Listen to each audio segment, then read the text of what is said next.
Oremos. Padre amoroso, Padre eterno, perfecto eres, Padre puro, igual que nuestro Señor Jesucristo, nuestro Salvador y Redentor, nuestro Rey de Reyes. Gracias, Jesús, gracias, Padre, por tener tanta misericordia con nosotros, por prestarte, Señor, con amor, paciencia, a enseñarnos, a transformar este corazón duro, Señor, por verlo suave, Señor mío. Gracias porque por tus méritos, Jesús, podemos llegar a ser parte, Señor, del cielo algún día, a estar allí contigo, verte cara a cara.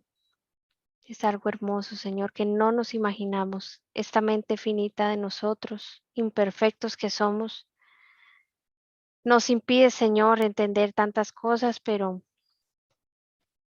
tú nos has revelado y nos revelarás muchas, Señor, que están en tu palabra. Gracias, Jesús, porque por medio de tu palabra no estamos ciegos, Señor. Aún nos falta, Señor, pero tú has dejado esta hermosa palabra, Señor, para conocerte, para entender, Señor, tus designios y para prepararnos, Señor, para lo que viene. Te pido, Jesús, por cada una de las personas que están aquí. Te pido, Señor, por sus familias, por su corazón, por su carácter, incluido el mío, Señor, para que lo sigas transformando, puliendo, Señor. Te pido, Jesús, por la salud de cada uno de nosotros. Gracias, Señor Santo, por tu amor, por tu misericordia, por tu justicia. Y guíanos, Señor, en este estudio, te lo pido, Jesús, a cada uno de nosotros, Señor. Danos de tu gracia y del poder del Espíritu Santo para discernir, Señor, entender, porque tú lo imposible, Señor, lo haces posible. Y en esta mente finita que tenemos, Señor, tú nos puedes explicar muchas cosas. Gracias, Señor mío. Gracias, Padre eterno. En tu nombre santo, Jesús. Amén. Amén. Amén. Bien. Bueno, vamos a continuar el estudio que llevábamos. Entonces, vamos a mostrar la última diapositiva para retomar de ahí, ¿ok? Concilio de Nicea. Esta diapositiva que hemos puesto, le hemos añadido un versículo. El Señor ha tenido bien para que quede claro cuál es la naturaleza revelada del Señor Jesús, ¿ok? Texto de Hebreos 1:3. ¿Listo? Lo mencionó la hermana Paola en una versión, luego la hermana Elcira y luego la hermana Elcira en un escrito de la hermana White. Podemos decir que 3 veces. Dice el cual, o sea, Jesús, siendo el resplandor de su gloria y la imagen misma de su sustancia y quien sustenta todas las cosas con la palabra de su poder, habiendo efectuado la purificación de nuestros pecados por medio de sí mismo, se sentó a la diestra de la majestad en las alturas. Acá dice la imagen misma de su sustancia. ¿Ok? ¿Listo? Entonces, recordemos, los del partido de Alejandro decían, el Hijo es de la misma sustancia que la del Padre, misma. Y los del partido de Arrio decían, el Hijo es de una sustancia similar a la del Padre. La pelea era entre misma o similar. Misma o similar. ¿Sí? De hecho, cuando uno lee los credos de cada uno de ellos, pues uno va a ver que a la final los dos creían en la divinidad de Cristo, no como dicen las enciclopedias, los dos partidos creían la divinidad de Cristo, eso no estaba en duda. Los dos creían en el Padre, en el Hijo, en el Espíritu Santo. ¿Sí? Eso no, el asunto era esa naturaleza del Hijo con relación al Padre. Ahí fue el punto de discusión. Y desde luego están los intereses personales de los obispos de cada bando. Y pues bueno, Arrio no era obispo, pero pues tenía su obispo ahí que era Eusebio. Y esos obispos pues querían ganarse el favor del emperador. ¿Qué tan sincero eran los miembros de ahí? Pues no podemos decir que todos esos 300 y pico de obispos eran todos, se perdieron o algo, no, eso el Señor lo juzgará y el Señor sabe la intención del corazón de cada uno y bueno. Pero lo profundo que Satanás quería hacer con esta contienda era sacar un credo, porque hasta la fecha habían credos, pero no tenían relevancia, ni sello imperial, ni sello eclesiástico tampoco, simplemente se reunían en algún lugar, decían, vamos a hacer un textico para informar en qué creemos, y en otro lugar hacían otro textico para saber en qué creemos. No, no era relevante, pero el enemigo quería un credo así, oficial, imperial y eclesiástico, para que por medio de ese credo se pudiera dominar la conciencia de las personas, obligar a la gente a creer algo. Ese fue digamos, el objetivo del enemigo y desafortunadamente pues lo logró en el concilio de Nicea. Si tal vez hubieran visto la Biblia en el concilio de Nicea, que estaba acá en todo el centro y nadie se puso a verla, pues, a decir, venga a ver qué dice la palabra, todo eso se hubiera podido evitar, pero ellos no estaban interesados en eso, estaban interesados en ganar honores y favor mundano. Era lo único que les interesaba. Bueno, como vuelvo a decir, probable dentro de toda esa muchedumbre, que había un montón de gente, había gente sincera, ¿no? Había gente que de verdad sí quería estudiar. Tal vez ese grupo que se mantenía neutral o que no quería tomar partido, bueno, no sabemos. Y listo. A partir de ese momento, oígase bien, todo el que no se suscriba al credo de Nicea, lo van a llamar arriano. Así no se haya conocido con Arrio. Eso es una cosa increíble, ¿sí? A todo el que no esté suscrito al credo de Nicea, lo van a llamar arriano y le van a aplicar las penalidades, que es el destierro, bueno, todo eso. Desde ahí se va a empezar a ejercer presión. El edicto del destierro se quitó al otro año, por misericordia de Dios, para no afectar al pueblo de Dios, porque el pueblo de Dios también lo llamaron arriano, o sea, el remanente. Todo el que no estaba de acuerdo con el credo de Nicea era arriano. Entonces, ahí tenemos que hacer una diferencia entre los arrianos, digámoslo así, de ese grupo católico de este lado, ¿sí? De los obispos arrianos. Voy a poner la otra imagen que se ve un poco más completa. ¿Sí? Una cosa son los arrianos, digamos, que iniciaron con la doctrina de Arrio, y otra es el término despectivo que usaron los católicos para todo aquel que no se suscribiera al credo de Nicea. ¿Ok? ¿Es claro eso?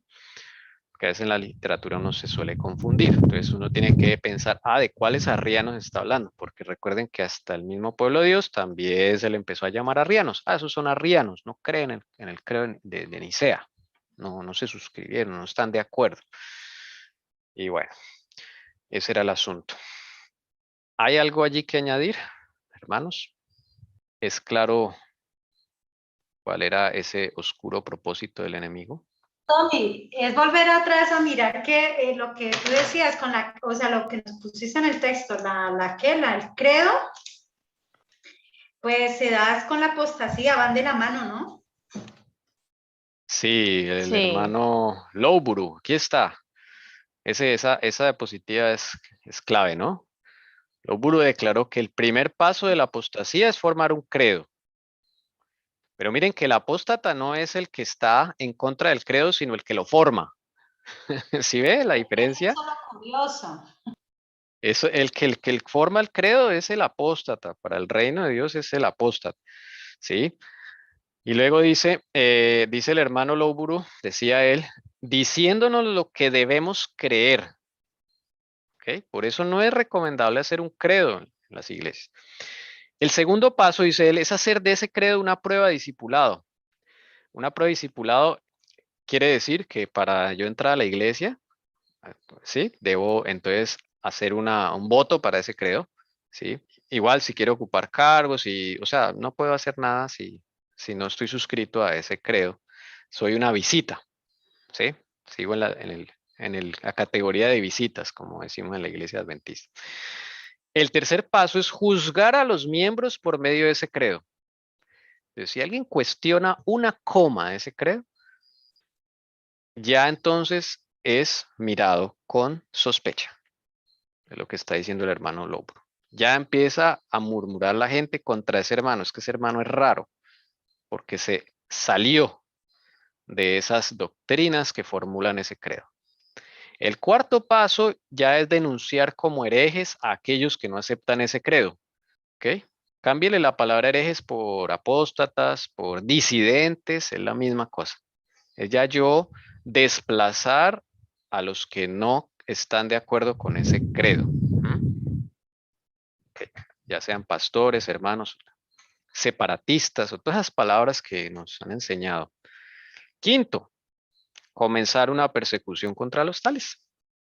Sacarlos. Desde luego, ahorita no hay persecución con armas, ¿no? Pero la habrá.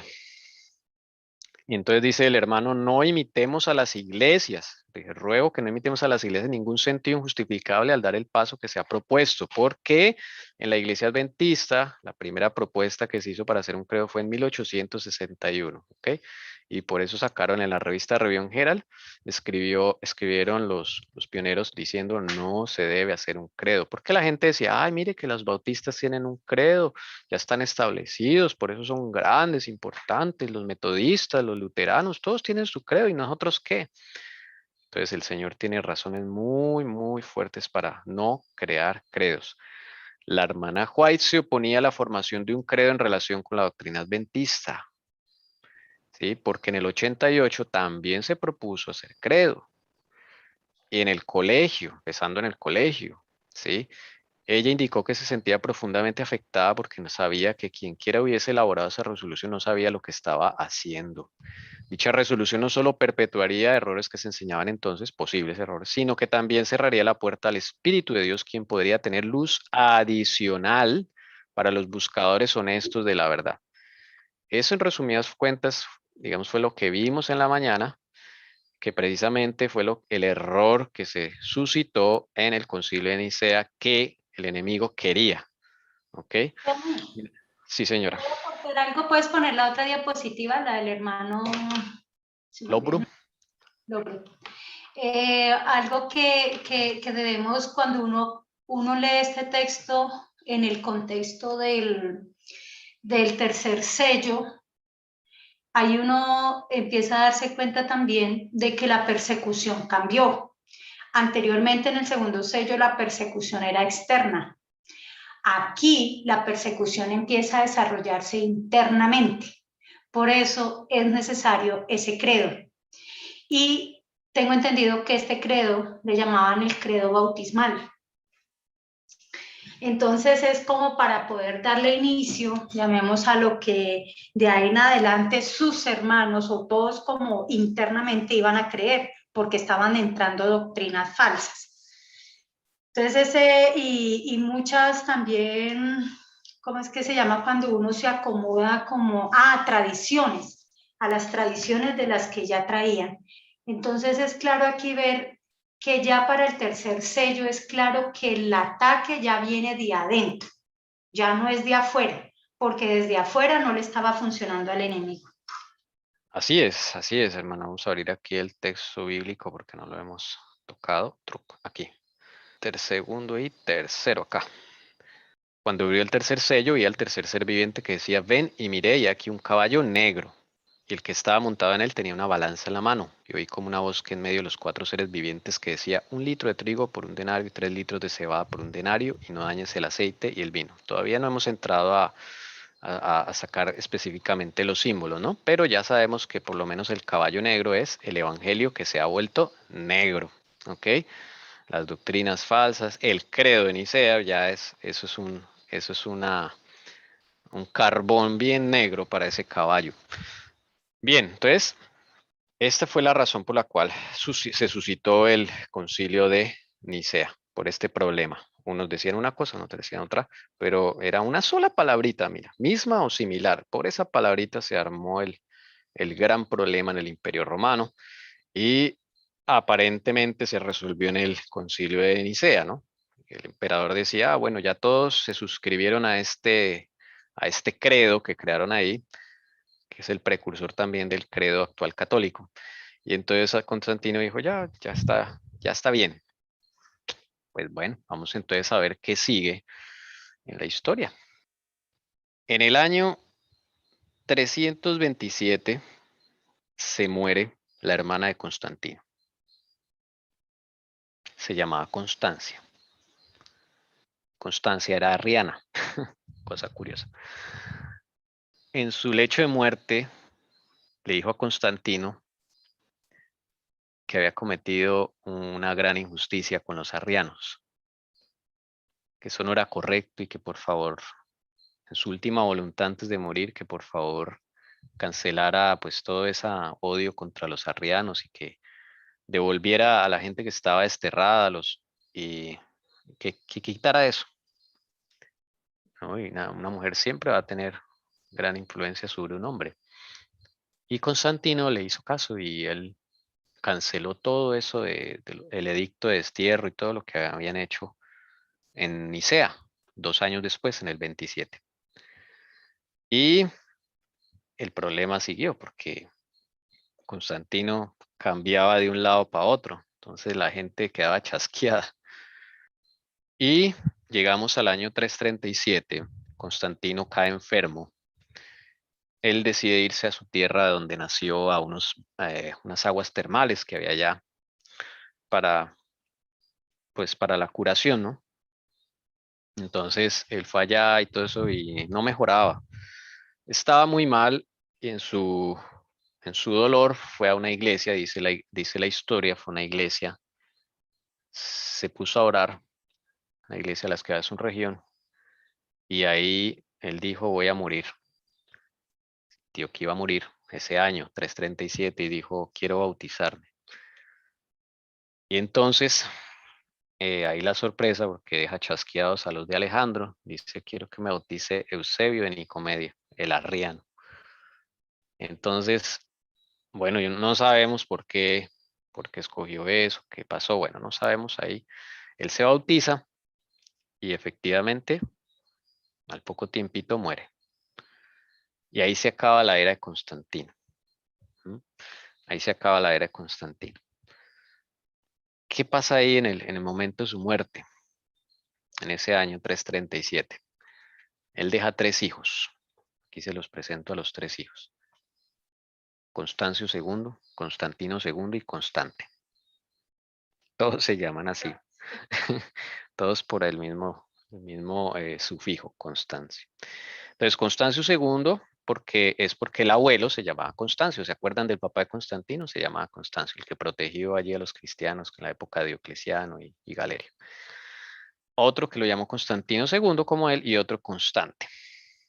Ahí empieza otra historia. Una historia de violentas luchas entre ellos. Porque Constancio II era arriano y Constantino II era ortodoxo, o sea, de los de Alejandro. ¿Ven? O sea, el asunto no se arregló ahí. La guerra sigue, ¿sí? Y Constante también. Entonces, estos dos se quedaron con la fe, digamos, ortodoxa de los de Alejandro, y Constancio II con los de Arrio, los arrianos. Y claro, o sea, ahí se agarran y cada uno a imponer lo suyo, cada uno sí, ellos sí no velaron, digamos, no velaron, no, sino no estuvieron tan interesados en la unidad, sino en la imposición de cuál era el que iba a quedar, ¿sí? ¿Cuál era el que iba a quedar? En esa lucha mueren estos dos, Constantino II y Constante. Y Constancio II queda emperador. Él es el que sucede finalmente. Los otros alcanzan a gobernar las partes orientales, o sea, el imperio se lo dividieron al principio en los 3, pero en las luchas por esa supremacía religiosa queda Constancio II. Y Constancio II es arriano y desde luego monta todo el imperio ahora con el arrianismo, catolicismo arriánico, podríamos decirlo.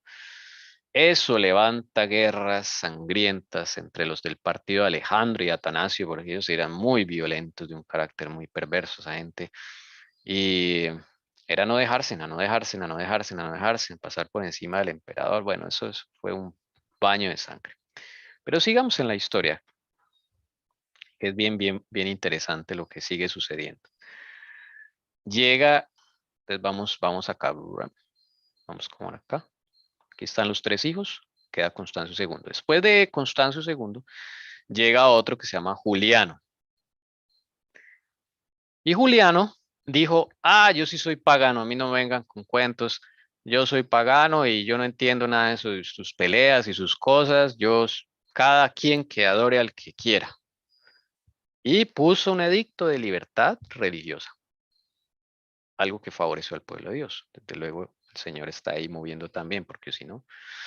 Entonces, eso favoreció al pueblo de Dios y él no se metió con asuntos. Sí les dijo, por favor, arreglen sus diferencias, arrianos, católicos y católicos ortodoxos, arreglen sus cosas, porque ustedes son los únicos que saben de qué están discutiendo.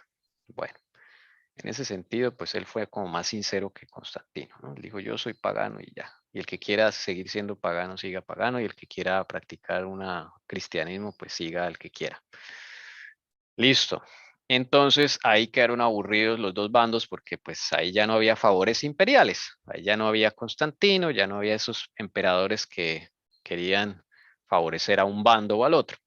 Entonces, digamos que se calmaron los ánimos 2 añitos, del 61 al 63, 361 al 363. Sigamos la historia. Luego viene Joviano. Este emperador dice, bueno, yo no soy pagano, yo soy católico, pero no me gustan las contiendas ni nada de eso. Yo declaro libertad religiosa. Otro que declara libertad religiosa. Bueno, gracias al Señor para los hermanos de esa época. Y cada quien adore como quiera. Y ya, otro entonces, ahí viene otro descansito, digamos, ¿sí? Duró poquito, mira, hasta el 64. Claro, a Satanás no le conviene tampoco esos emperadores. Y de acá, entonces, cuando él muere, quedan sus 2 hijos, Valente y Valenciano. Valentiano, perdón. Valentiano y Valente. Cada uno de ellos son católicos, heredados de su padre. Uno es arriano y el otro es ortodoxo.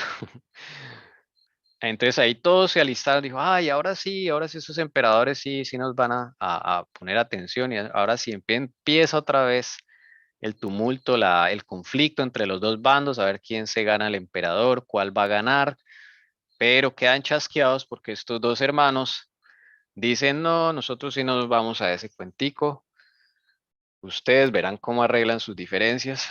Valentiano aceptaba que su hermano era ortodoxo, Valente aceptaba que su hermano era arriano y entre los dos había paz y no pasó nada. Juntos terminaron su reinado, un reinado largo, unos 11 años y bueno, también hubo ahí paz. ¿Ok? Luego llega Graciano. Empieza a gobernar muy joven y tiene un temperamento muy susceptible, muy dado a ser influenciable. Ahí en ese momento lo agarra un obispo y lo termina de educar porque él empieza a los 16 años, perdone, a los 16 años empieza él su reinado. Y es muy jovencito, muy niño, y a los 16 años lo coge el Ambrosio, se llama el obispo famoso de esa época, partidario de los de Alejandro, para establecer otra vez el catolicismo ortodoxo. Y lo manipula un montón. Y Ambrosio ahí cumple sus propósitos y otra vez vuelven los católicos ortodoxos. Y Ambrosio le echa el ojo, el obispo, porque el obispo es el que gobierna detrás de Graciano, y el obispo le echa el ojo a otro que sí tiene mano dura, a uno que va también a dar que va a ser usado por el enemigo y va a darle un gran salto a la iglesia católica naciente. Y convence a Graciano de nombrar un coemperador para que le ayude porque él es muy jovencito. Y lo convence, y es un miembro del ejército y es el famoso Teodosio. ¿Ok? Teodosio. Esta figura es otra figura importante de esta época del caballo negro. Es de segunda importancia después de Constantino sigue Teodosio. ¿Ok? Teodosio, ¿qué hace? Declara oficial el cristianismo católico en el imperio. Noten que Constantino no lo hizo. No lo declaró oficial nunca bajo edicto ni bajo nada, porque él cambiaba arriano por un lado y ortodoxo por otro lado. O sea, su cuestión era política, unión del imperio y nada más. Pero Teodosio sí era un, digamos, católico. Sí, sí estaba convencido y todo. Y él dijo, en el 380 sale un edicto donde él declara la religión católica como la oficial del imperio romano. ¿Ok? Eso es como esta época desde Constantino a Teodosio. Si Dios quiere, el otro sábado nos detenemos un poquito en los edictos de Teodosio porque fueron unos 2 edictos importantes. ¿Ok? Pero el año 380 es el 380. Ese es el Teodosio que estamos hablando, cuando declara el cristianismo católico la religión oficial del imperio y declara el catolicismo ortodoxo, no el arriano. Entonces, ahí es cuando empiezan a tomar poder. ¿Alguna preguntita hasta ahí? Yo quisiera dar un aporte y de pronto Porque sí. si podemos estudiar, que era lo que te comentaba, referente a lo que había escuchado que la iglesia, como de la iglesia adventista, dice que en el 364 hubo otro concilio, sin embargo lo busqué y ahí no aparece el concilio, o sea, como concilio no aparece. Aparece el sínodo de la Odisea en el año 364 y dice que en ese año se oficializa el domingo como el Día del Señor. Entonces yo mirando acá lo que tú estabas presentando, este tiempo 364 se repite como que hubo un conflicto ahí interno y este 364 ya guiado aquí por ¿cómo fue que tú dijiste? ¿Era un sacerdote aquí con Graciano? Ambrosio, un obispo. Un obispo. Entonces, algo que me llama la atención es que digamos, esta oficialización del domingo como Día del Señor no se hizo tan en lo público, se hizo más bien como en lo secreto y eso conllevó, es lo que veo, la oficialización del catolicismo. Sin embargo, pues lo dejo ahí de lo que estaba estudiando y de lo que dice la Iglesia Adventista, pues por si también desean estudiar esa parte. Eso sería en este ladito por acá, a los lados de Joviano y Valente, que hicieron ese sínodo, se llama un sínodo, de la Sínodo. Odisea. Evidentemente no pudo ser concilio porque no había emperador acá que patrocinara esas cosas, o sea, tenía que tener poder del Estado para poder, digámoslo, ya hice ser global, universal y perseguir a la gente por no guardar el domingo. Pero se empezó a gestar ahí, es verdad, pudo haber estado ahí. Dice la historia, era lo que dice la historia es que en el primer edicto civil, pues siempre queda un remanente. Ese remanente no estuvo de acuerdo con, llamemos esta ley dominical, que era civil, y pues durante todo ese tiempo siempre, llamemos, había como inconformidad. Por eso les decía que la guerra ya estaba internamente. Entonces ya Satanás se había infiltrado a la iglesia y ya eran como los hermanos entre hermanos peleando. Entonces había un grupo pues que era el remanente firme con el Señor y pues no estaba de acuerdo con esto. Entonces es por eso lo que entraba el edicto, que ese edicto, el primero solamente se va al bautismal. Sin embargo, había algo pendiente todavía de revueltas o inconformidades internas. Entonces es así como ellos empiezan a declarar oficialmente para el 364 el domingo, Día del Señor. Sí, incluso en la historia de la redención, desde Constantino, dice la hermana White que Constantino promulgó un decreto apoyando la observancia al domingo y de ese modo, dice ella, indujo a la gente gradualmente a que considerara que poseía un grado de santidad, aunque seguían guardando algunos el sábado, y que los obispos de Roma le confirieron al domingo el título del Día del Señor, después de que Constantino promulgó ese decreto, pocos años después dice que fue que le dieron ese título, los obispos. Sí, fue gradual. Eso es toda otra historia de cómo llegó el sábado a ser desechado y el domingo a ser exaltado. Sí, como hemos hablado, el que mencionas esta mañana es el edicto de Constantino, pero es civil. Ahí todavía no toca la adoración, ¿no? Pero es un paso. Por Ya el que eso menciona en este es eclesiástico, el 364, ya va con la adoración. 364 es ya eclesiástico, exacto. Ya tiene que ver con la adoración, como dice la hermana Alcira. Bueno, ahí, digamos, lo vamos a dejar. El otro sábado, si Dios quiere, seguimos con Teodosio, porque ahí hay un cambio muy grande y afecta profundamente a la iglesia Teodosio. ¿Ok? Ahí se viene otra era. Y con Teodosio comienza, digámoslo así, el siglo V, que es el más trascendental ese caballo, porque ahí se va a formar el papado. Y el Imperio Romano de Occidente va a desaparecer. Es tan importante ese Teodosio, ¿sí? Ahí le quedan los últimos 100 años al Imperio Romano de Occidente. Le quedan los últimos 100 años desde Teodosio a llegar al último emperador del 495, que es cuando cae el Imperio Romano de Occidente. Mientras, hermanos, pues yo le preguntaba al Señor, si están de acuerdo también, hermanos, pues yo le decía, Señor, pero ¿dónde está tu pueblo? Todos estos emperadores, paganismo, que tarrianismo, que todo eso. Bueno, yo sé que puede haber pueblo allí, desde luego, pero ¿dónde están, sí, tu remanente? ¿Dónde están los tuyos? ¿Por qué no hay historia de eso de la iglesia, de los que pertenecen a la iglesia de Pérgamo, algún personaje, alguien, Señor? Ay, el Señor es maravilloso y me mostró a varios personajes. Desde luego, los jesuitas han tratado de destruir esta historia de ellos y por eso no se encuentra información de esta gente, lastimosamente. Otra cosa que ha hecho los jesuitas es tratar de que la gente vea el concilio de Nicea como que no era católico, sino era para todo el cristianismo. Eso es falso, ¿sí? Y hoy en día el protestantismo acepta el concilio de Nicea, lo acepta.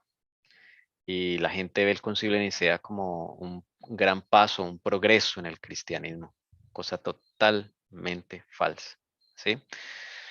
Y tampoco de los arrianos se sabe mucho porque destruyeron todo de los arrianos, ¿sí? Muy pocas cosas. Digamos, lo que se sabe de ellos es por cuenta de los otros, ¿sí?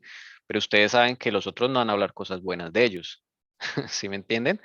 O sea, lo que se sabe de los arrianos es de lo que dicen sus enemigos, pero los escritos de Arrio y de todos los demás no se preservaron o están escondidos. No sabemos porque los jesuitas también pueden tener eso guardado. Sin embargo, el Señor me acordó de alguien de la iglesia, de nuestra iglesia adventista. Alguien que vivió en esa época, los 50, que se enfrentó a Leroy Fromm, que fue, bueno, el decano, uno de los decanos del seminario teológico en Washington, uno de los dos testigos del Señor en esa época, y su nombre es Benjamin Wilkinson. Benjamin Wilkinson. Benjamin Wilkinson hizo un libro que se llamó La Fe Triunfante, con la historia que los jesuitas ya estaban ocultando en esa época de los 50. Y Wilkinson se fue, hizo un viaje a Europa y como él sabía hablar 7 idiomas fluidamente, entre esos el idioma valdense, pues se fue allá a los museos a hurgar y como él era decano y tenía posición en la iglesia, aprovechó eso, el Señor le dio las puertas abiertas y le facilitaron documentos allí que estaban ocultos. Estaban en el idioma valdense. Y los valdenses contando la historia. Entonces él se enteró de algunos de ellos, ¿sí? Y bueno, es así como vamos a estudiar la historia de un personaje que se llama Ulfilas. Ahorita lo vamos a poner. Ulfilas. Ulfilas. Hay un cuadrito ahí pintado de Ulfilas por ahí en algún museo. Desde luego no sabemos cómo era Ulfilas. Acá lo ponen como si fuera él era un obispo, llegó a ser obispo, ¿ok? Y él era ferviente misionero hizo una labor de evangelización, ¿ok? Él fue criado en la región de Turquía donde estaban las iglesias que estamos estudiando, de Éfeso, Esmirna, Pérgamo, todas ellas. Él viene de allá, o sea que él tiene la doctrina, digamos, bueno, no por ser de allá tiene la doctrina pura de los apóstoles, ya ahorita vamos a leerlo. Pero hizo una labor impresionante que va a afectar también el curso de la historia, ¿sí? Va a afectar el curso de la historia. Entonces esto no es cualquier cosa. Mientras allá estaban agarrándose los arrianos y los ortodoxos, el Señor estaba trabajando con su pueblo. Su pueblo estaba ocupado evangelizando y uno de sus líderes era Ulfilas, ¿ok? Ulfilas. Vamos a leer entonces del libro de la fe triunfante. ¿Quién era Ulfilas? Dice, la fe triunfante. Ulfilas 311-383 después de Cristo obtuvo grandes victorias para Cristo. Los triunfos de este misionero se dieron entre las naciones aglomeradas a lo largo de las fronteras del norte del Imperio Romano. Al igual que Patricio de Irlanda, pasó sus primeros años en una tierra de cautiverio. Luciano de Antioquía estaba en la cumbre de su carrera cuando Ulfilas era un muchacho. Asia Menor, la patria de sus antepasados, era en los primeros años de la Iglesia el escenario de una fuerte oposición a aquellos eclesiásticos alegóricos que habían sido cargados de favores imperiales por Constantino y que eran opositores a la traducción de la Biblia de Luciano y a su sistema de enseñanza. Ulfilas fue llamado a tomar su decisión. Decidió no andar en los alegorizantes. La Biblia gótica que entregó a las naciones que convirtió sigue en lo esencial, el texto recibido que nos transmitió el sabio Luciano. Tales contactos y asociaciones tempranas moldearon la creencia y los planes de Ulfilas. Los godos, a lo largo de la costa del norte del Mar Negro, habían empujado sus barcos hacia los puertos del sur y se habían llevado cautivos a los antepasados de Ulfilas que residían en Asia Menor. Bueno, entonces, Luciano, acá hay personajes, ¿no? Vamos a ponerlos acá, Luciano, Ulfilas, que estamos hablando, ok. Aquí está el pueblo de Dios, hermanos. ¿Sí ven que esta gente es como, no es famosa, no es famosa? Yo creo que es la primera vez que escuchamos de estas personas. Luciano era del Asia Menor, de Antioquía. Cuando escuchen Asia Menor, eso es Turquía, lo que hoy es Turquía. ¿Listo? Vamos a ir a un mapa. El Imperio Romano en ese momento es todo lo que es lo verde, lo naranja, lo púrpura, lo color uva. Todo eso era el Imperio Romano. Lo que es color cafecito es lo que queda más allá del Imperio Romano, lo que no pertenecía al Imperio Romano y es lo que comúnmente en la literatura se llaman los pueblos bárbaros. Tienen varios nombres. Pueblos bárbaros, pueblos teutónicos, pueblos germanos. Cuando escuchemos hablar de cualquiera de esos son los que vivían más allá de las fronteras del Imperio Romano. ¿Ok? Aquí está el Asia Menor, este que está acá, color uva. ¿Sí? Acá donde está, en la mitad está Constantinopla, donde gobernaron los emperadores. Aquí empezó el cristianismo. Mire, acá está Antioquía. Antioquía.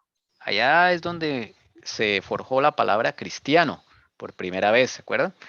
Hay Antioquía. Todos los discípulos estuvieron acá, en estas regiones. Aquí están las iglesias, la de Éfeso, Esmirna, Pérgamo, Teatira, todas ellas están aquí. Ulfilas y sus padres, los padres de Ulfilas son de acá, de esta zona. Y también Luciano. Luciano es una persona que hizo una traducción de la Biblia, que desde luego los otros católicos no estaban de acuerdo, porque no pasó por ellos, pero el Señor tuvo a bien de usarlo a él para traducir la Biblia, porque la Biblia estaba siendo ya manipulada por esta gente, para hacer que la Biblia concordara con sus creencias, con estos, sobre todo los ortodoxos. Entonces, Luciano es un hombre que aquí en el Asia Menor hace esta Biblia. De esa Biblia es que se usa para evangelizar, para aprender todos los que hablan griego en esta región. De ahí son los padres de Ulfilas. Pero resulta que arribita, pasando este mar, cruzando este mar está la tierra de los godos. ¿Ok? Los godos. Son pueblos que llaman bárbaros o germanos. Las tribus, las famosas tribus que ya van a empezar a hacer aparición aquí. Todavía no han llegado al Imperio Romano, pero están allí, están en las fronteras. Pasando este mar entonces están los godos. Los godos, por tanto ataque, Mar Negro, gracias mi amor, es el Mar Negro. El Mar Negro. Al otro lado del Mar Negro están los godos y esos godos siempre están perseguidos. Todos estos pueblos son guerreros netamente, mentalidad y temperamento guerrero, ¿sí? Porque siempre estuvieron educados para la guerra y el Imperio Romano siempre hacía guerra con ellos. El Imperio Romano, por el afán de expandir su imperio, pues tenía que derrotarlos. Nunca los pudo derrotar. Entonces los godos cruzaron el Mar Negro y atacaron, dio su primer ataque en el Imperio Romano de Oriente. En ese ataque se llevaron un poco de gente. Ellos atacaron y se devolvieron, fue como una represalia. Y en ese ataque se llevaron un poco de gente. En esa gente que se llevaron estaba la familia de Ulfilas, el papá de Ulfilas. Y cuando Ulfilas nace, Ulfilas nace en tierra de los godos, o sea, él nace como prisionero de guerra, ¿sí? Él nace como prisionero de guerra con los godos y aprende el idioma de ellos, se empieza a relacionar con ellos. Al parecer los godos no eran, digamos, no es que los cogieron y los esclavizaron ni nada de eso, ¿no? Al parecer los trataban bien. Entonces, claro, el Señor sabía que había pueblo de él, ¿sí? Y el Señor tiene una misión con Ulfilas. Y la misión de Ulfilas es evangelizar a los godos. Mientras acá en el imperio se están en todas esas controversias, Ulfilas está aquí con los godos. ¿Listo? Eso es lo que estamos leyendo. Es para ubicarnos ahí en el mapa y en la historia. Dado que sus antepasados eran de Asia Menor, las provincias donde el apóstol Pablo había sido especialmente instruido por Dios para plantar el evangelio. Apóstol Ulfilas Pedro. estaba... perdón, Pedro. Perdón. Ulfilas estaba sin duda influenciado por las doctrinas del apóstol a los judíos y rechazaba las enseñanzas liberales y no bíblicas que habían inundado muchas iglesias occidentales. Creía en la revelación divina del Antiguo Testamento, así como en la del Nuevo Testamento. Imprimió al pueblo godo un cristianismo sencillo y democrático, al igual que Patricio y Columba. Al parecer, guardaba el séptimo día como día de reposo. Ahí está el pueblo del Señor. Entonces, mira, este Patricio, otro personaje, se le tocó Irlanda. ¿Ok? Y hoy en día es el santo patrón de Irlanda. Lo canonizaron, obviamente, no fue el pueblo de Dios, lo canonizaron después. Y Columba, este aparece en el conflicto de los siglos. Columba. O Columbano. También aparece como ese nombre. Creo que es Columbano. Este aparece en el conflicto de los siglos. Ellos guardaban el Shabbat. Bien, como el Señor va conservando su remanente, qué bonito. Y a cada uno le asigna sus tareas. ¿Ok? Cada uno le tocó un sitio. Columbano no me acuerdo qué le tocó, ahí lo dice en el conflicto de los siglos. Patricio le tocó Irlanda y Ulfilas le tocó los godos, la tierra de los godos. ¿Ok? Bueno, entonces Ulfila va a hacer esa labor de evangelizar a los godos. Ulfila la tiene difícil porque es un pueblo que es pagano, además tiene un temperamento guerrero, salvaje, no son dados a la discusión, sí, no tienen esa preparación. Toda la educación de ellos es guerra, guerra, guerra y no más, sino guerra. Bueno, pero el Señor es el que transforma. Bueno, vamos a ver qué hace Ulfilas. El historiador W.F. Adeney Dicen, no hay razón para dudar de que Ulfilas era perfectamente honesto en la posición teológica que ocupaba. Como misionero serio, más preocupado por el trabajo práctico de evangelización que por la controversia teológica, puede haber estado agradecido por una forma simple de cristianismo que pudiera ser inteligible a sus rudos compatriotas más fácilmente que una que estuviera envuelta en una sutil metafísica griega. O sea, a él no le interesó nada de esas cosas que estaban saliendo, él se alejó, ¿sí? Él tenía una misión que el Señor lo puso y se fue a eso que el Señor lo puso. Como dice el trabajo práctico de evangelización. No se iba tanto por la controversia teológica. Él sí participó en concilios, lo dice la historia. Participó en algunos sínodos y todo eso porque pues era un obispo, ¿sí? Pero no le interesaba esa cuestión. Cuando empezaba ahí la lucha, la controversia, él se iba. Perdón, pero yo tengo cosas que hacer. ¿Sí? Entonces, ese era Ulfilas. Ya esto habla mucho de su carácter, de su forma de ser. ¿Ok? Como Ulfilas pertenecía a la iglesia que se había negado a aceptar las especulaciones extremas sobre la Trinidad, había un abismo entre sus conversos y los que seguían a Roma. Criado en el cautiverio, no había sido testigo de las intensas escenas del Concilio de Nicea, 325. Como los godos no tenían lengua escrita, Ulfilas se vio obligado a inventar un alfabeto. Redujo los sonidos góticos a la escritura, la primera gran obra literaria en la que se fijaron los pueblos de estas vastas naciones, situadas al norte de las fronteras del imperio, fue la Biblia. Esta se convirtió en el vínculo de unión entre los pueblos góticos. Hizo pues un gran trabajo, ¿no?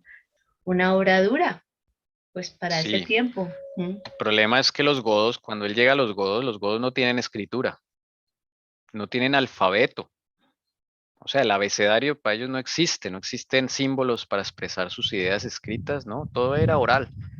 O sea, esos pueblos se quedaron en ese tiempo donde todo era que se contaba oralmente de los padres a los hijos, pero ellos no escribían nada, porque no tenían cómo escribir, no tenían alfabeto. Entonces, Ulfilas le tocó primero hacer un alfabeto, hacer unos símbolos para darles un idioma, un lenguaje. Es impresionante lo que le tocó hacer. Otra cosa que me llama la atención es que él no estuvo en el concilio de Nicea porque estaba cautivo. Yo creo que el Señor lo sacó de allí para que no se contaminara con esas cosas de pronto, ¿no? Digo yo, porque él no fue testigo de esas escenas del concilio de Nicea. Él estaba allá en cautiverio. Eso es un dato clave aquí que voy a resaltar. Si quieren resaltar algo más, hermanas, siéntanse en libertad, por favor. Se vio obligado a inventar un alfabeto. Ese es el primer alfabeto gótico de los godos. De ahí viene la palabra gótico, de los godos. ¿Ok? Pero lo lindo del asunto es que la primera obra literaria que aprendieron a leer los godos y los pueblos de esos lados fue la Biblia. Qué hermoso. ¿Sí? Y eso se convirtió en el vínculo de unión entre los pueblos góticos, la Biblia. Bueno, entonces eso fue lo que hizo Ulfilas. Aquí está se encontró en 1970 ¿cómo se llama eso? Sí, un pergamino de esa Biblia, de la Biblia gótica, la que Ulfilas hizo para los godos. Impresionante, hermanos. Bueno, entonces estos símbolos no son ni griego, es un idioma que le tocó inventarse a Ulfilas para que ellos entendieran la Biblia. ¿Listo? Y él la tradujo a ese idioma. Aunque los godos se negaron a creer como la Iglesia de Roma y como consecuencia fueron tildados de arrianos, el romanismo en realidad significaba poco para ellos. De hecho, significaba poco para Ulfilas, su gran líder. Los godos se negaban a seguir las crecientes innovaciones que se introducían en la Iglesia de los Césares, que rápidamente tachaba de arriano a cualquier competidor. Eran, sobre todo, un pueblo guerrero. antes de la llegada de Ulfilas. La mayor lucha que este apóstol tuvo con los godos, según nos informa, no fue tanto la destrucción de su idolatría, sino el destierro de su temperamento guerrero. Sin embargo, hicieron grandes progresos en la sustitución de su pasión por las campañas marciales por un gobierno asentado y organizado y la construcción de su civilización. Entonces, Ulfilas dice que lo más difícil de evangelizar a los godos no fue la idolatría, porque eso lo dejaron fácil, no era un dios así, no eran tan aferrados a sus dioses falsos, los dejaron fácil. Lo más difícil fue su temperamento guerrero. ¿Sí? Estos pueblos siempre fueron perseguidos y crecieron en medio de la guerra, hermanos. Sí, también hay que pronto entender un poquito de eso. Desde niños veían sangre por todos lados, guerra, muerte, dolor. Tenían que ir de un lado a otro, o sea, ellos se tenían que ir moviendo porque si no se los exterminaban. Tenían varios enemigos. Miren, al norte tenían unos pueblos que venían allá de la región nórdica, a veces los atacaban. Del oriente, lo que hoy es Rusia, los atacaba. De abajo, el Imperio Romano, cuando quería, los atacaban, o sea, por todo lado. Entonces ellos tenían que ir moviendo, toda esta zona era de ellos, pues, se movían de un lado a otro, de un lado a otro, de un lado a otro. Y claro, un niño creciendo en medio de sangre, de guerra, pues toda su educación era enfocada en guerra, guerra, guerra, guerra. Eso fue lo más difícil, según dice Ulfilas, su temperamento guerrero.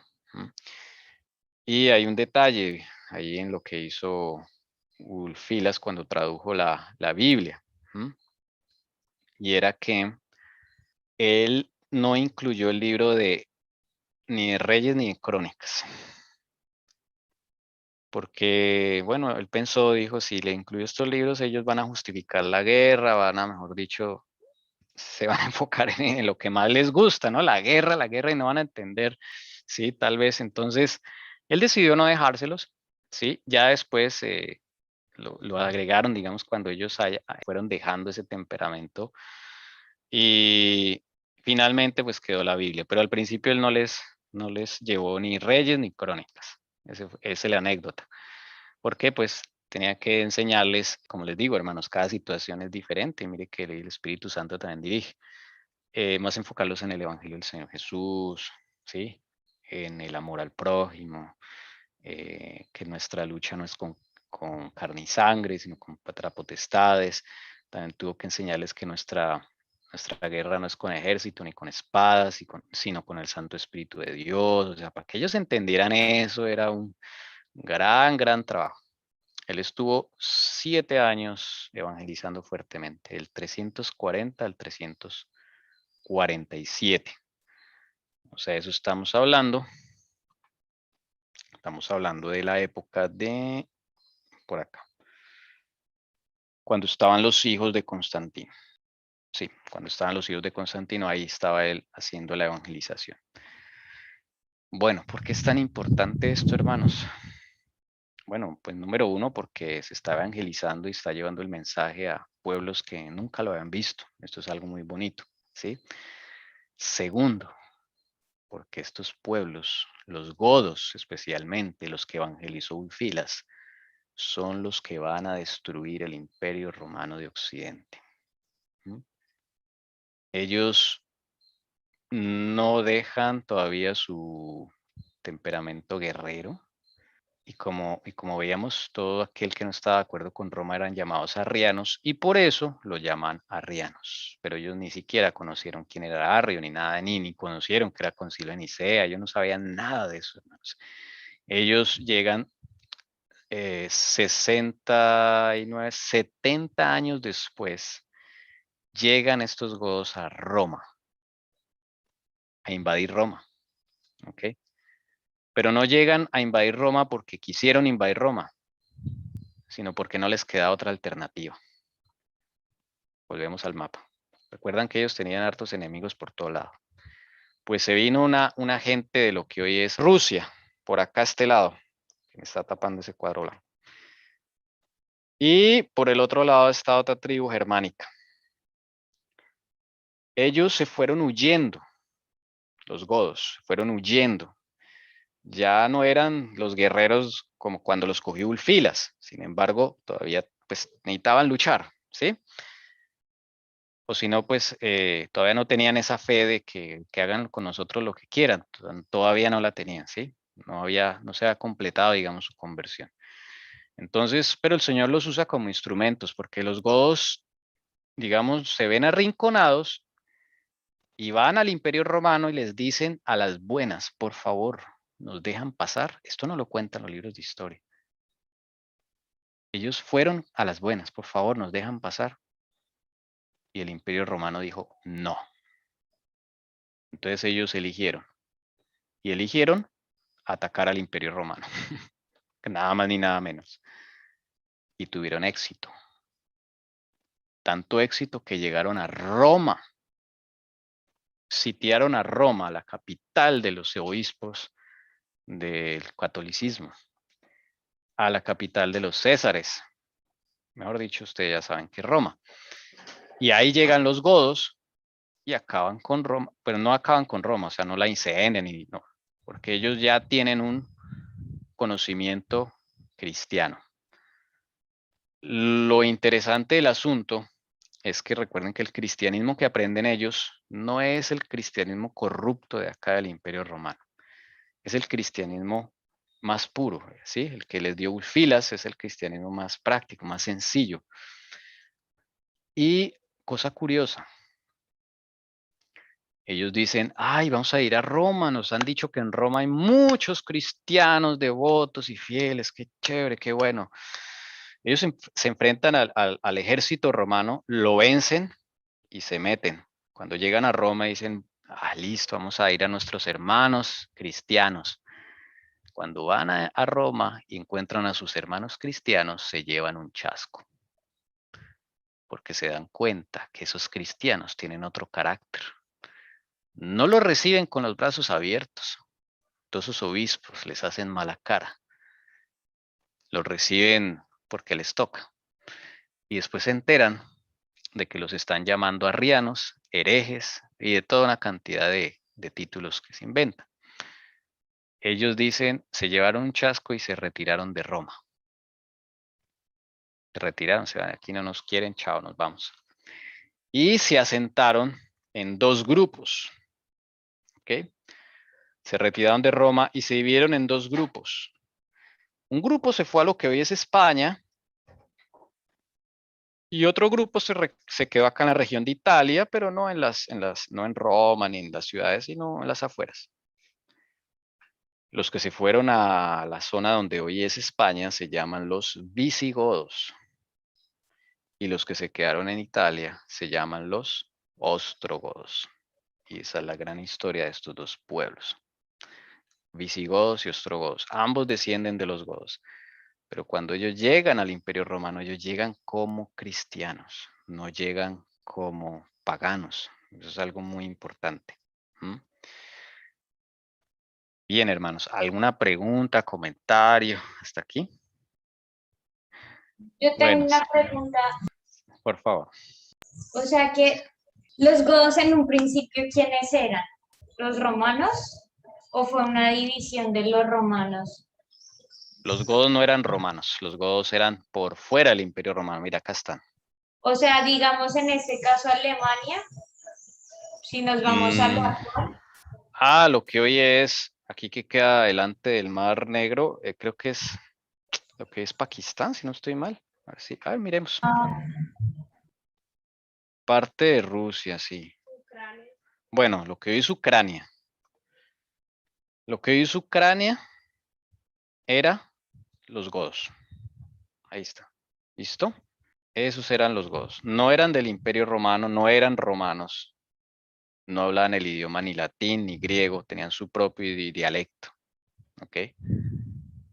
Todo esto era el Imperio Romano, todo esto de aquí, toda esta cosita de aquí, todo esto acá.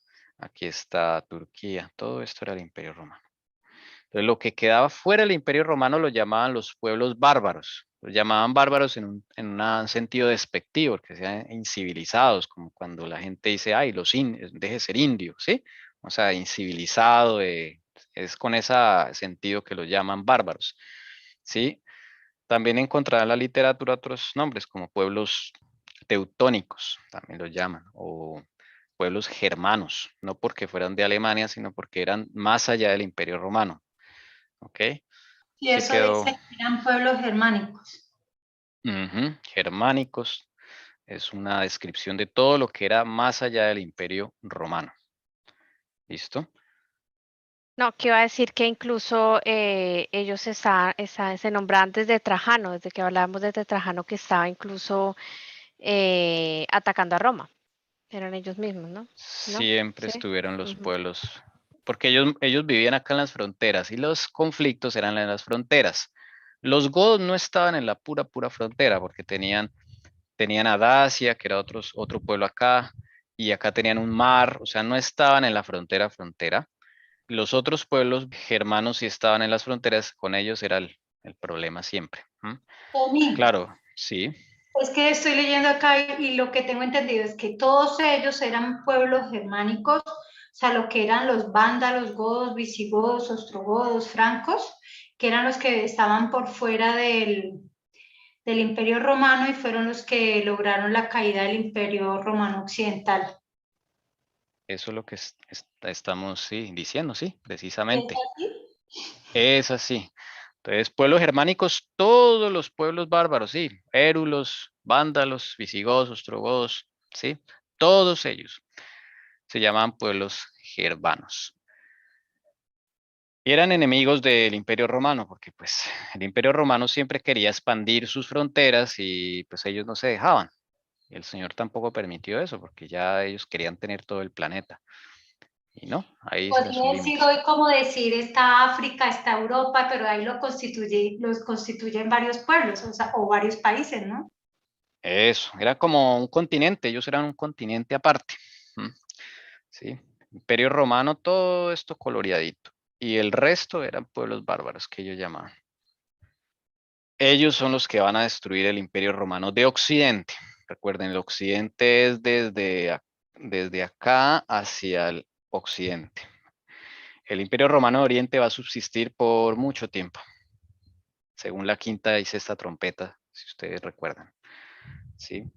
Pero lo que se destruye en ellos es el Imperio Romano de Occidente. ¿Listo? Vamos a la Biblia, en Daniel 7, 23 y 24. ¿Ok? Vamos a leer allí. Antes, hermana Carolina, usted iba a decir algo que, perdón, que se me olvidó. No sé si iba a decir algo, hermana. Entonces, los visigodos y esos son las divisiones de los godos. Sí, los godos se dividieron en dos, visigodos y ostrogodos. Unos se quedaron en Italia, los ostrogodos, y otros se fueron a lo que hoy es España. Esos son los visigodos. España y parte de Francia, que en esa época no estaban tan igual así definidas las fronteras como hoy en día, pero es básicamente esa región. Y ellos van a ser protagonistas en la caída del Imperio Romano. Miren esto. Dijo así, la cuarta bestia será un cuarto reino en la tierra, el cual será diferente de todos los otros reinos, y toda la tierra devorará, trillará y despedazará. Y los 10 cuernos significan que de aquel reino se levantarán 10 reyes, tras ellos se levantará otro, el cual será diferente de los primeros, y a 3 reyes derribará. Entonces, ¿qué dice Daniel 7:23? Que habría una cuarta bestia que representa un cuarto reino en la tierra. ¿Quién es ese reino, hermanas? ¿Qué representa esta cuarta bestia? ¿Cuál imperio? Cuarto, Roma. El Imperio Romano, ¿ok? El Imperio Romano es la cuarta bestia. Listo. Y dice acá que devorará la tierra, trillará y despedazará. Ya hemos visto por qué. Dice que esa cuarta bestia tenía 10 cuernos. Dice el 24 que de esos 10 cuernos significan que de aquel reino, ¿de cuál? De la cuarta bestia, se levantarán 10 reyes. ¿Cuáles son esos 10 reyes? Los pueblos germanos que estamos hablando. ¿Ok? Los pueblos germanos. Bien. Vamos a ir a la lista de los pueblos germanos, los que ya hemos visto acá. ¿Ok? Visigodos, ostrogodos, burgundios. Ujú, ¿cuál más? Sí. Los francos. Los francos. No encontré más. Ok. Los vándalos, Los vándalos, sí. Vándalos. los Los. burgundios, Ese sajones, ya, ese ya está. Sajones. érulos, lombardos, Los érulos. lombardos, Lombardos. los anglosajones, ¿no eran otros? Son los mismos sajones. No me acuerdo cómo. Por aquí encontréis que los frisones. No, esa es una derivación. Ah, y los alanos eran los Otra iranos. derivación. Otra Ah, vez ya. los alamanis. Ah, ya.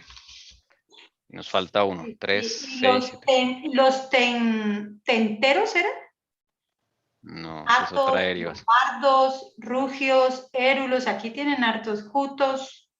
Húngaros, ya. No. Es que hay muchos que eran derivaciones, pero hay 10 que son los que, digámoslo así, son pueblos desde siempre y forman lo que hoy son las naciones de Europa. Esa es la clave. Entonces, acá nos falta uno. Suevos, Creo que son los suevos, sí, señores. Los suevos. Bueno, vamos a comprobarlo aquí con el libro de la fe triunfante. Dice, los visigodos, ostrogodos, ya los tenemos. Francos, ya los tenemos. Burgundios, ya los tenemos. Vándalos, ya los tenemos. Anglosajones o sajones, los mismos. Alamanes, érulos y suevos. Ahí están. ¿Ok? Estas naciones se convirtieron en lo que hoy es, escuchen bien, Inglaterra. Esos son los, vamos a ponerlo acá para aprender. Inglaterra. No siempre tiene una correspondencia uno a uno, pero entre todos formaron esas naciones. Podemos colocarlos al frente. Acá está el Reino Unido, Gran Bretaña, pues. Qué pena. Francia. Sí, ¿Quedó sí. escrito mal los ostrogodos o se escribe así ostrogosos? No, está mal. Ostrogodos. Gracias por la corrección. Ostrogodos. Listo. Gran Bretaña es en la zona de los sajones. ¿Ok? Por eso, de ahí viene la palabra anglosajón, que son los que vienen de esa región. Ahí están muchos estadounidenses. ¿Sí? Bueno, listo. Gran Bretaña. Los francos. Esto es lo que viene a ser Francia. Francia. ¿Ok? Los visigodos. España. Los alamanes. Alemania. Alemanes. Sí, Alemania. Los lombardos, Italia. Suiza, los burgundios. Suiza. Los burgundios. Ah, yo escribí mal acá. Los francos, Francia. Los burgundios, Suiza. Bien. Aquí hay otra que es, nos falta, España, Italia y Portugal. Ah, bueno, hay una cosa importante. Hay una cosa importante. Es que aquí no hemos dicho algo. Porque nos falta leer la parte de Daniel que nos dice, acá lo que estábamos leyendo.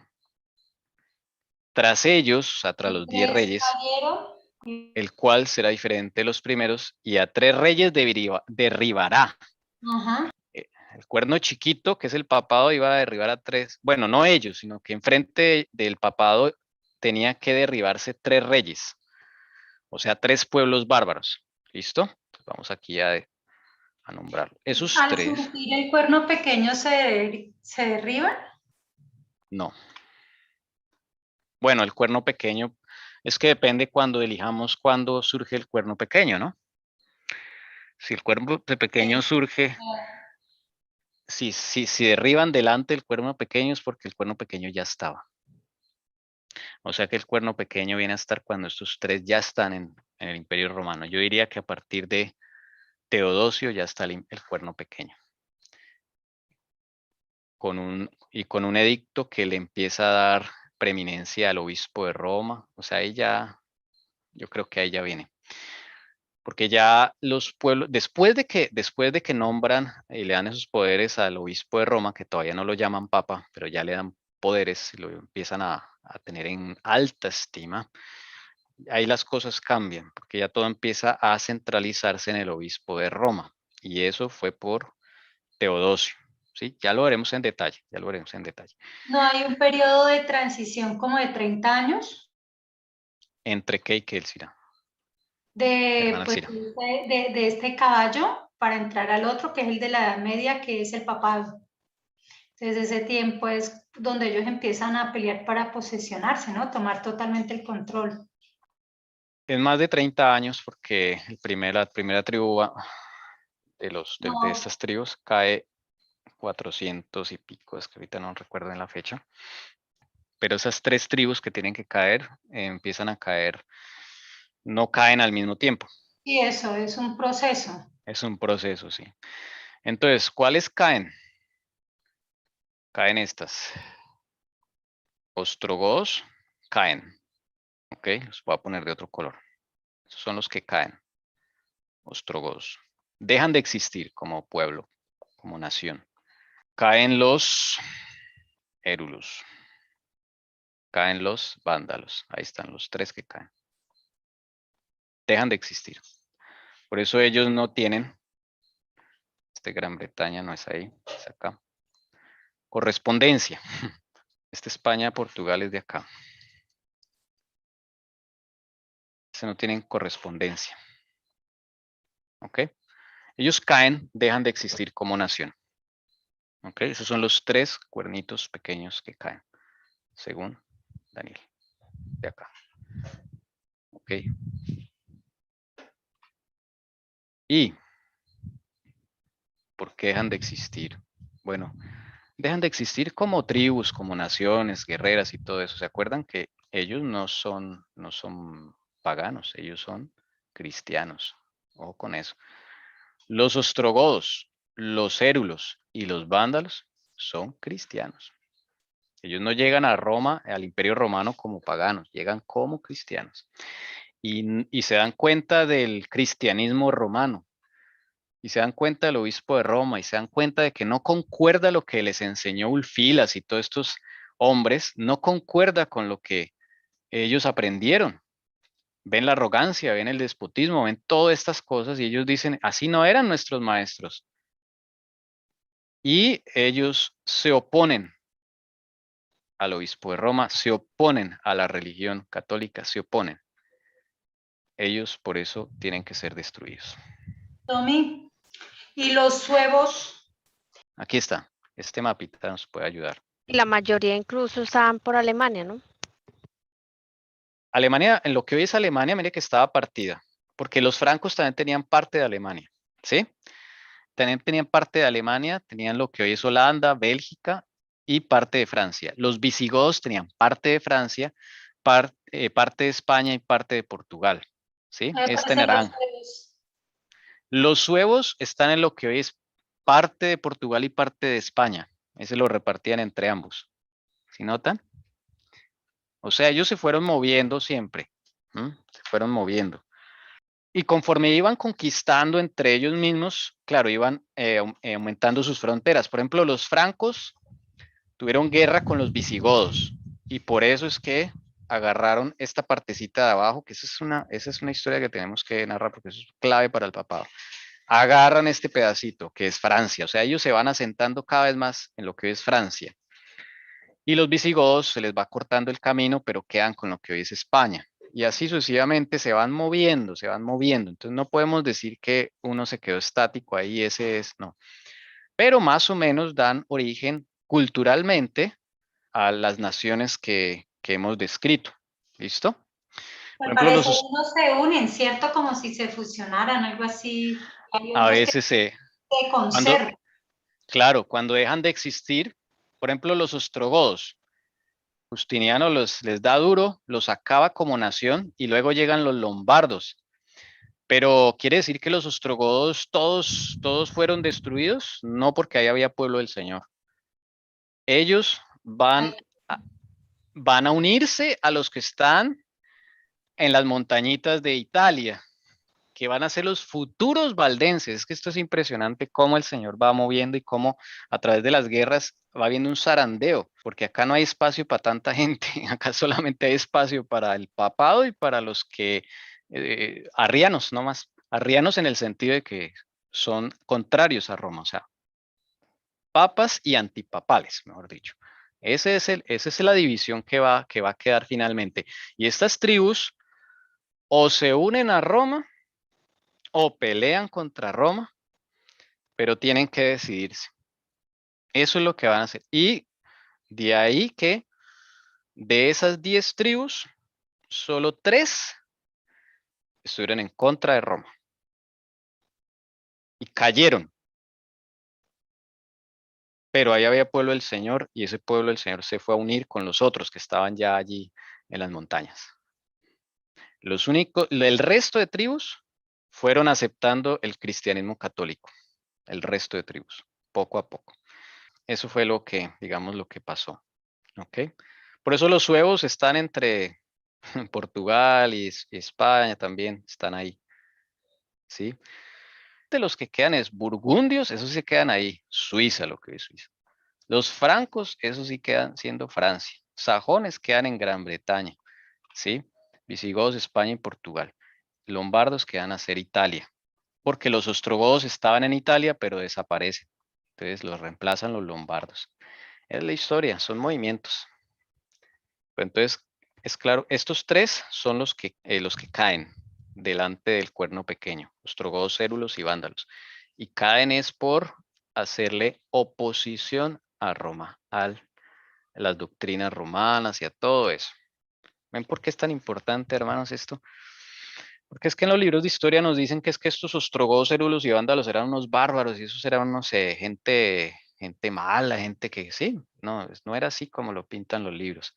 Y pintan al Imperio Romano y a los obispos como los, digámoslo así, los civilizados, sí, los buenos, claro, o sea, Roma siempre quiere exaltarse y los jesuitas se encargan de eso en la historia, ¿no? Pero esta es la verdadera historia. Ellos son, ahí hay pueblo del Señor, pueblo del Señor.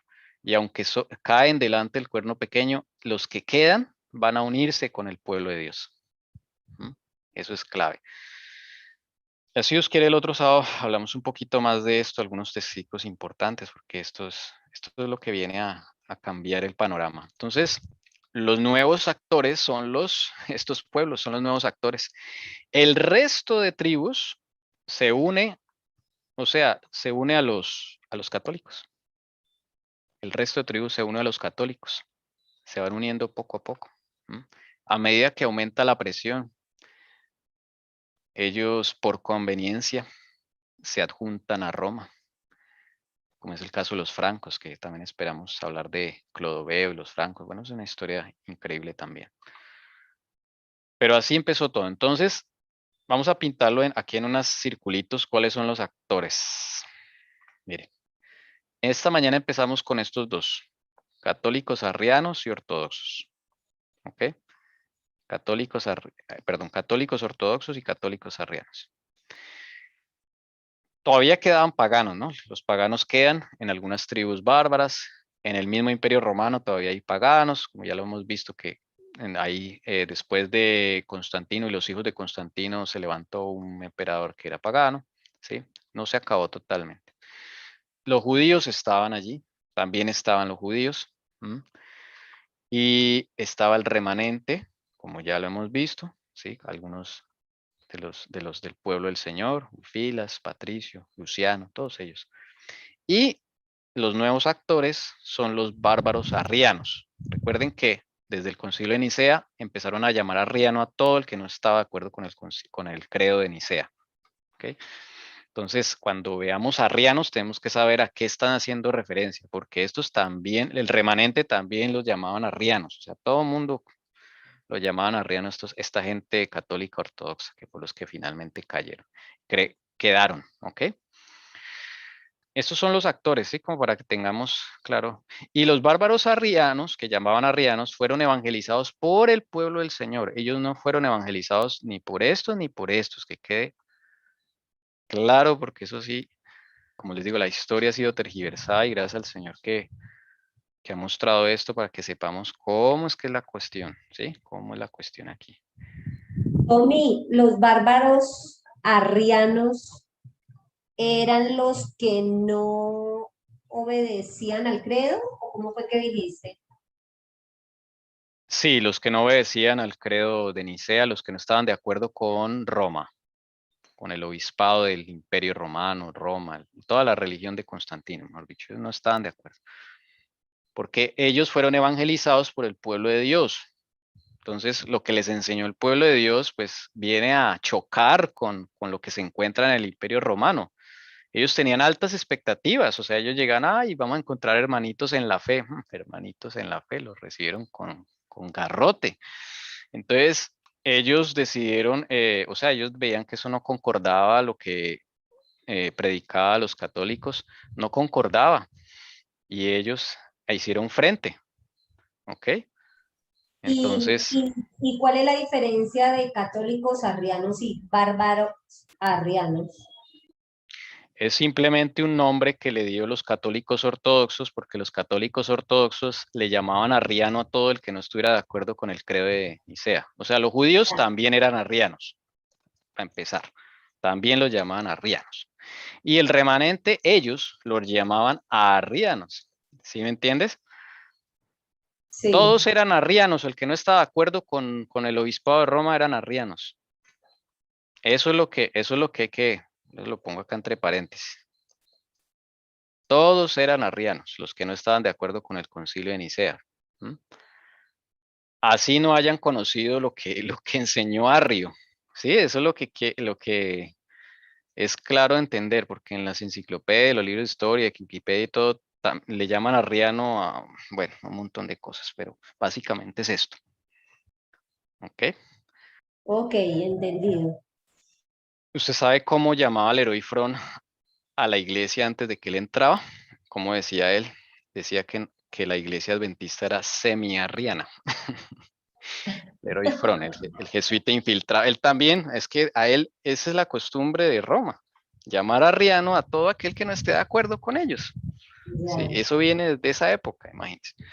Y Leroy Fron lo escribió en un libro. Éramos semi-arrianos, dice él, pero gracias a él dejamos de serlo y ahora somos del cuerpo de Cristo, de los protestantes de los Estados Unidos, dice él en un libro. Oh, terrible eso. Bueno, o sea, según él, gracias a él dejamos de ser semi-arrianos. Bueno, hermanos, eso es bien increíble. No sé si tengan alguna pregunta más. Vamos a profundizar sobre esto. ¿Sí? Esto es simplemente para enunciar la llegada de este otro actor, que son las tribus bárbaras. Porque vienen a cambiar el mapa, vienen a cambiar y a impactar a la iglesia, a todo. El Señor los utiliza, ¿ok? Y acaban con el imperio romano de Occidente y cumplen la profecía de Daniel 10, que ahora iban a haber 10 tribus, ¿ok? Esa transición es bien, bien tremenda. Y a medida que se da eso, el obispo de Roma va adquiriendo poder. O sea, juntas cosas se van dando, ¿sí? El imperio romano imperial va decayendo y el obispado de Roma va subiendo y va surgiendo y los pueblos, las tribus germánicas van llegando, van llegando, van llegando. Y para cumplir la profecía de una forma muy, muy precisa, muy precisa. De eso hablaremos más en detalle. Démosle a la hermana Elcira que nos tenga una oración de despedida, por favor. Gracias, Señor, por este día que nos diste, por las enseñanzas, porque tu amor y tu gracia, Señor, nos acompañó todo el día. Gracias, Señor, también por el alimento que nos diste, porque hoy pudimos pasar tiempo contigo, pudimos meditar también en todas estas verdades. Y quizás, Señor, es una enseñanza de que lo que nos ha revelado podamos meditar como tu naturaleza y la naturaleza de tu Hijo. Qué hermoso, Señor. Sin embargo, a nuestra mente finita es muy difícil poderlo entender, sino aceptarlo por fe, conforme nos lo fue revelado a través de tus escrituras y de la hermana Helen White. Gracias, Señor. Gracias, Señor, también por este estudio que tuvimos hoy. Te pedimos, por favor, que al cerrar hoy tu día santo, también te quedes con nosotros, nos sigas acompañando, Señor, nos sigas dando de tu Espíritu Santo, para que alrededor de esta semana podamos seguir continuando nosotros en privado y en estudio personal contigo, podamos seguir estudiando sobre este sello.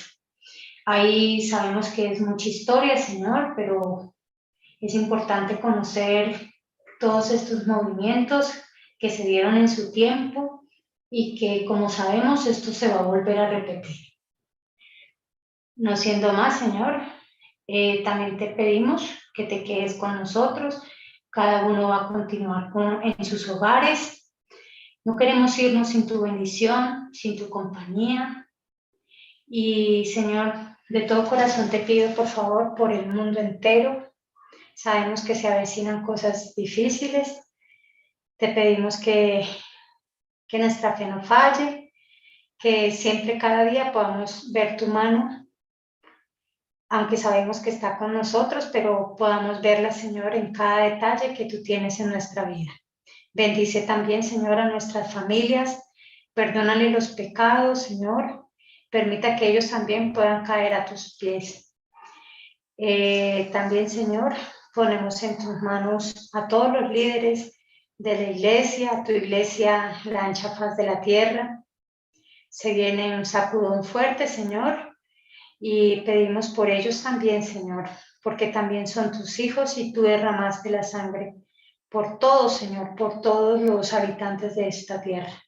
Permita también que esta semana sea una semana de testificación y una semana de encuentro contigo. Que no sea solo hoy el estudio, Señor, que así como el hermano Tommy nos ha dejado textos, podamos ir, complementar y podamos venir a participar también aquí. Contríñanos con tu Santo Espíritu en toda la semana y gracias, Señor, porque nos has escuchado, porque nos bendice y por los cuidados que vienen.